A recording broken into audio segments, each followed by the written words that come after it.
Company का नया manager. एक कंपनी में नया मैनेजर भर्ती किया गया। मैनेजर ने एक मुआहदा किया जिसके बायस कंपनी को $10 मिलियन का नुकसान उठाना पड़ा। इसको अपनी गलती का एहसास हो गया, लेकिन इस वक्त काफी देर हो चुकी थी क्योंकि कंपनी का पैसा डूब चुका था। वो डरा सहमा अपनी कंपनी की आला क़यादत के पास आया। इसने अफसरान के कुछ कहने से पहले ही शर्म भरे अंदाज में कहा कि मैं जानता हूं आप मुझे नौकरी से निकालने वाले हैं, मुझे आपका ये फैसला मंजूर है। तुम्हें निकाल रहे हैं? कंपनी के एक बड़े अहदेदार ने पूछा। हमने तुम्हारी ट्रेनिंग पर $10 मिलियन खर्च किए और अब तुम्हें निकाल कर अपना कीमती नुकसान करे?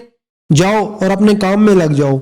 अगर आपने हमारे चैनल को अभी तक सब्सक्राइब नहीं किया तो आपसे गुजारिश है हमारे चैनल को अभी सब्सक्राइब कर लें और साथ बेल के बटन को भी क्लिक कर लें ताकि हमारी नई आने वाली वीडियोस आप तक टाइम से पहुंच सकें।